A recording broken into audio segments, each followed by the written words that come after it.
Joyce kuambuka. Nilikuja hapa hospitali ya Mariana.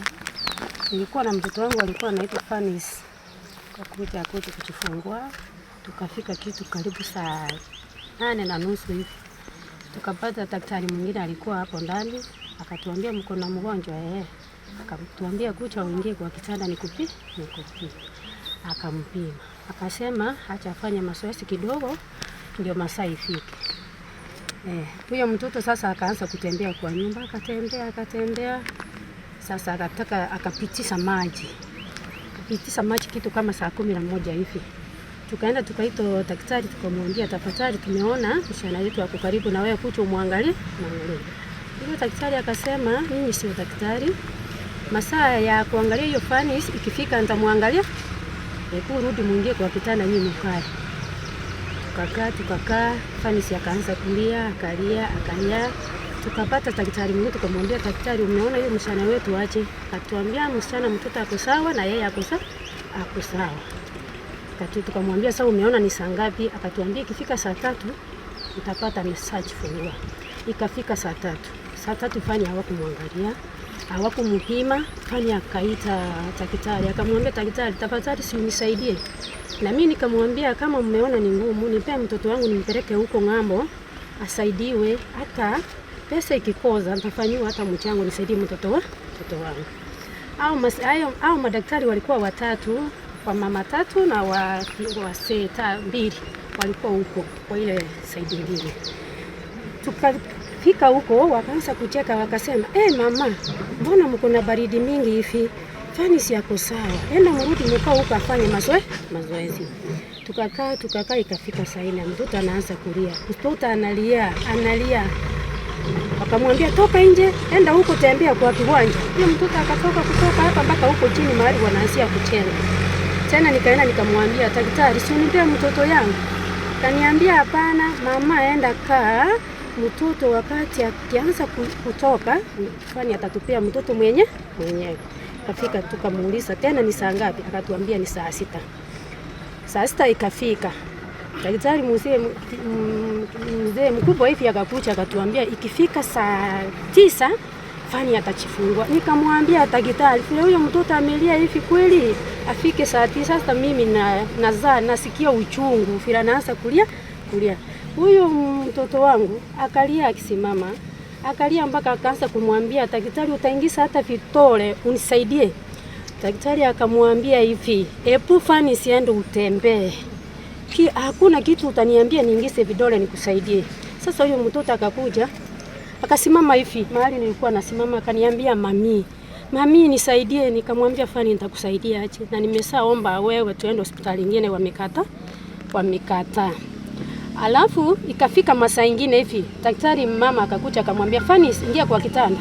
Fani akaingia kwa kitanda, akampima, akamwambia enda tembea kidogo. Nikamwambia daktari, naona huyu mtoto amechoka.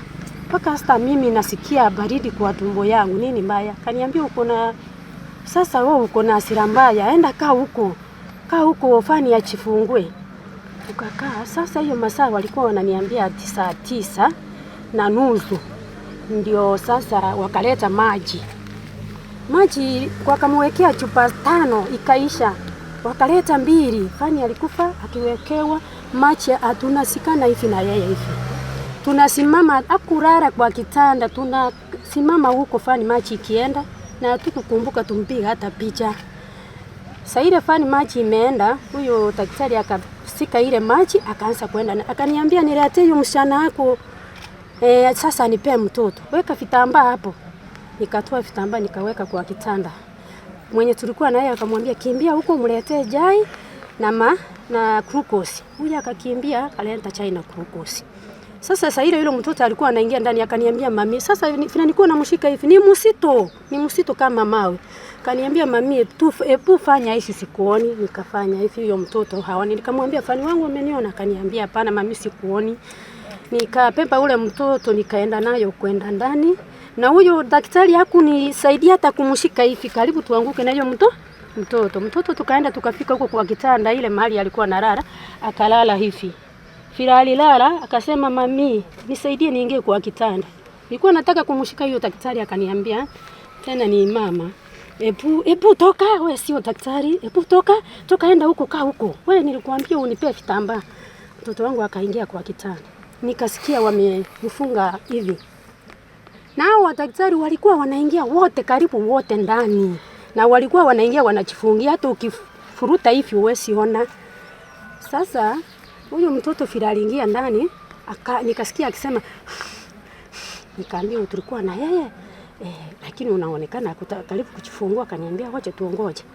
Sasa huyo daktari mwingine akamuka akaniambia, Made nipe vitambaa. Ananiambia nipe vitambaa ya hewa. Nikaweka vitambaa na nguo kwa kitanda. Akaniambia sasa kama weka hapo na uende ukaa huko. Nikatoka kwa nyumba nikaenda nikalala huko kwa nyanzi. Nikalala tu hivi nje.